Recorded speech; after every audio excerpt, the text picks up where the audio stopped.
I offer this podcast freely. Your support really makes a difference. To make a donation, visit reneemckenna.com. Welcome to Spiritual Psikology. My name's Renee Lavallee McKenna, and I bring my 30-plus years as a recovering addict and ex-crazy person turned therapist and shamanic healer to bring you snackable teachings on spirituality, psychology, and all things personal growth. And today I want to talk about metaphysics. We live on a plane of duality. There's a physical realm and a metaphysical realm, the non-physical reality, life force, spirituality, the larger consciousness system that underlies all form. And there's an interrelated causation between the physical and the non-physical, and they inform each other. That what we do and experience in the physical realm can absolutely affect us in how we feel, what we believe, what our experience is.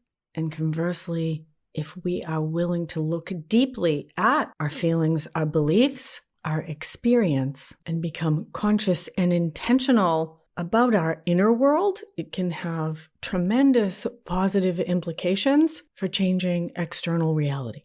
Everything that exists in the human realm began as an idea, and then it was created. And I was introduced to the idea of metaphysics early in my spiritual explorations, and I find it fascinating. The body, mind, spirit, physical world connections, and how what's happening in our inner life is often manifested in our outer life, and how when we change our internal structures, our external structures shift accordingly. Now, because we live in primarily a physical reality, at least that's the most easily accessible realm with our 5 senses to experience, it's natural that if we want to change how we feel or change our experience, that we want to change the external world. And certainly that can change our experience.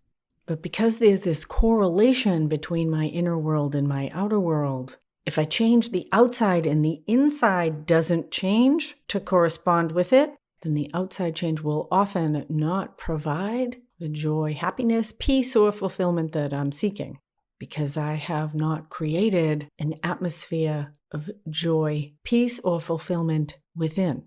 The spiritual principle, as within, so without. And believe me, I gave it a really solid try to change the outside so the inside would feel better. Much of my early life, I was trying to find the right boyfriend, lose the right amount of weight, get the right job. And I tried many, many algorithms of that configuration and kept ending up in the same misery, anxiety, and depression because the common denominator was me. And I had to change the inside first in order for the outside changes to really be able to take root and grow.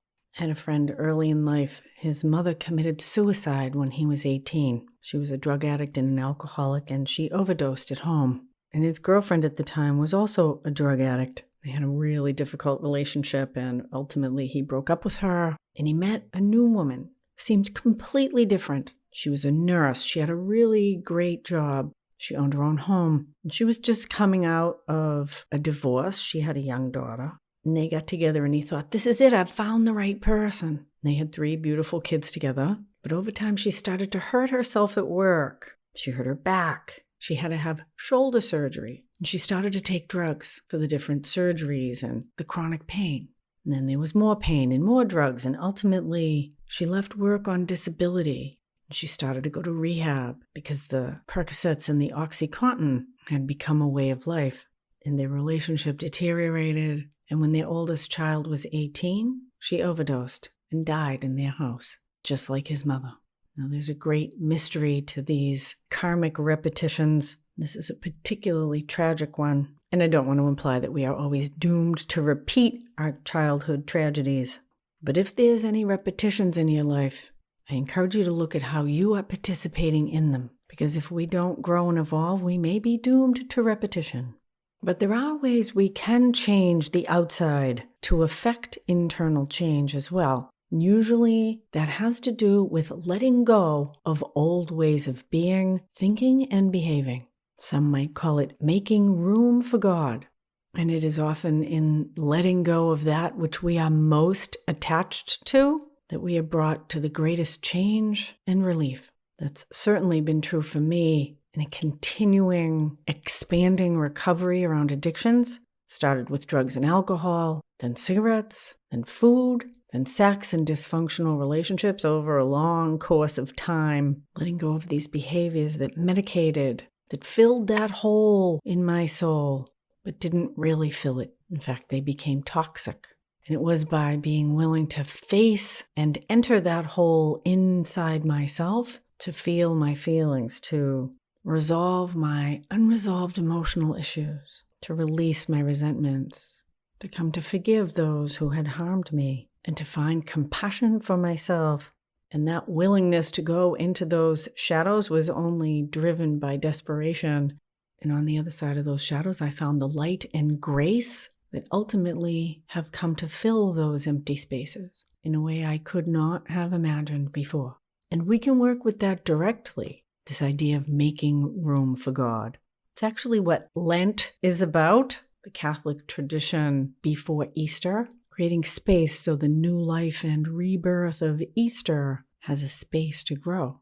I'm actually experimenting for the second time with intentionally making space by letting go of most of my physical possessions, letting go of my life and my relationships here in San Francisco, moving to Manhattan. It's an abundant universe. I'm on about my 6th set of stuff in my life, at least. There's always more stuff. And I'm excited for a new experience, stepping into the unknown willingly, surrendering to universal will. Show me what you want for me and from me, and grant me the power to carry it out. I'm going to clear the deck, make it easy. I had a wonderful experience with that in 1999. I sold everything I owned. I was cleaning houses at the time. I had some money in the bank and I was thinking about taking a trip around the world. I wanted to do something. I was 35. My life was fine, but I knew there was something more. So I released all the attachments I could. Even had a period of intentional celibacy. I meditated a lot and said, show me my highest good. Show me where I can be of most service to others and myself. And a series of circumstances brought me to San Francisco and a graduate school, a new career, a whole new culture and trainings in this amazing work presented themselves, one after the other. I got married, had babies, and now the kids are big, and it's time for the next adventure. So I'm clearing the deck again. I was introduced to this idea reading an article on metaphysics and dating, and it was saying, if you want a relationship and one's not coming, do you actually have room for one in your life? If you really want a partner, are you willing to make space in your closet, share your kitchen? Do you have time in your schedule to devote to a loving, intimate relationship? Can you make room for that which you really want? Are there old hurts or resentments or fears of intimacy or vulnerability from past relationships that need to be let go? Do you still think or fantasize about an old lover more than is healthy or appropriate? Do you habitually date people that you don't really like or get obsessed with people that are emotionally unavailable?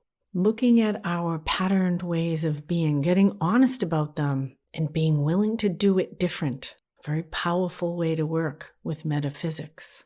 Looking at what wants to grow and change, be received or released within us, and then creating the fertile ground in our physical reality for something new and different to happen. But a lot of times we think we want something different, and at the same time, we're afraid of the unknown. And because of this interactive nature of reality, that push-pull keeps us stuck. I have a client, very talented musician, who's also a carpenter, and he really wants to make music. And over he'll be recording songs and posting them or sending them out, and then he'll stop. He's not able to be consistent. He tells himself, it'll never happen for me. He's afraid to perform. He's afraid to put himself out there. Totally understandable. He grew up with chaos and craziness and learned to keep himself safe by playing small. But he really loves creating music, and at the same time, he's afraid to put himself out there. And we've been doing a lot of soul retrieval work, connecting with these child parts of himself that are frightened or unsupported and bringing them into present time, connecting them with spirit, with his own developing, healthy inner parent. but he still tends to reward himself with too much time on Netflix, oversleeping, or helping other people with things they need rather than focusing on his own goals and dreams, because he simultaneously wants it and doesn't want it at the same time. And so he stays stuck. And many of us do that. And the work is to become conscious about what's really happening and to face our fears and to be willing to go into the unknown. It's safe to go into the unknown. In fact, it is often the known, the repeated patterns that are actually unsafe for us if we really look at them.